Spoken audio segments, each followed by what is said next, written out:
Property markets are like milk. They're great when they're fresh, but leave them too long and they absolutely stink. They ruin everything and they make you regret your choices. In today's video, I'm going to show you 3 markets that we used to love and when we knew that they'd turn sour. It's actually not nice. I'm not acting here. That's not nice.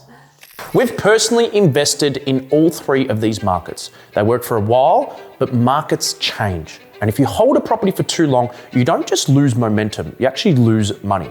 In this video, I'm going to show you exactly why we entered into each of these markets, why we got out, and the 3 warning signs we now look at before we ever buy or before we even decide to leave a particular market. Everyone wants to know where to buy next, but the truth is, one of the most powerful moves you can make as an investor is knowing when to stop buying in a market.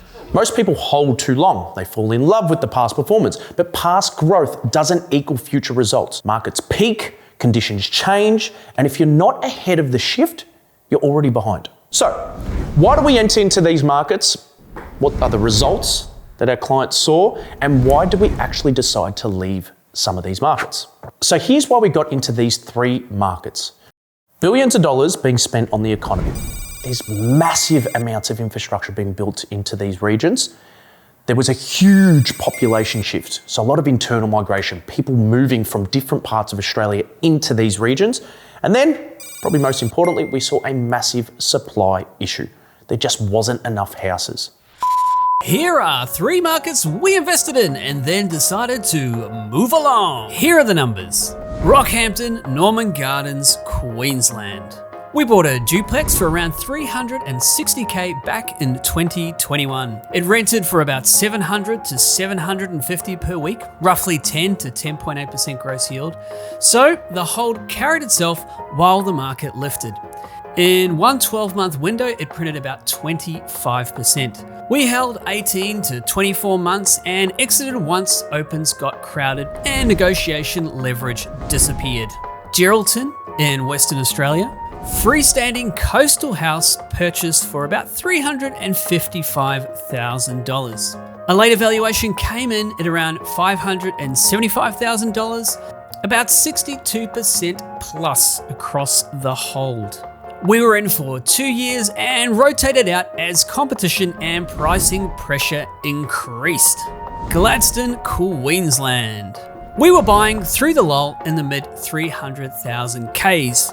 Over a reference 12-month stretch, the area ran about plus 25%. We held between 12 to 24 months and paused new buys when multiple offer conditions became standard. So how do we know it was time to leave those markets? Over time, we've developed a kind of early warning system, you can call it. Let's call it the 3 dead spot amigos. 3 clear signs we look for before we leave a market or avoid entering altogether. Warning sign number 1, the region has already experienced a decent amount of percentage growth. Let's talk about a market that we're currently in right now. Over the last 3 years, the region has actually experienced negative growth.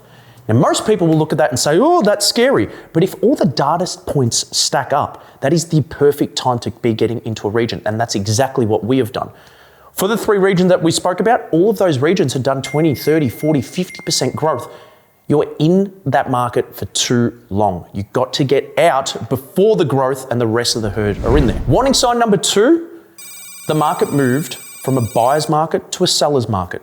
Essentially, a good gauge of this is you are going up to buy an asset and you've already got 4, 5, 6 offers already on that property. That is a perfect sign to know you are too late. Warning sign number 3, time. We are never in a region for any longer than 2 years. A big reminder, a region will only experience 5 to 7 years of double-digit growth before tapering off. If you are in a region and it has had double-digit growth for 3 or 4 years, let me be the person to give you this bit of information. You are too late into a market. I'm not saying that you're not going to continue to experience great growth. However, you've missed out on 3 to 4 years out of a 6 or 7 year period of double-digit growth. Getting to a market in its first 2 years of its double-digit growth is going to allow you to have an extra 4 or 5 years of that growth. We knew it was time to move on from these markets, but that created a new challenge. How do you find the next market early before the headlines and before the prices take off? Check this video with the next new hotspot. If you're serious about timing your next move, don't miss it. To your success.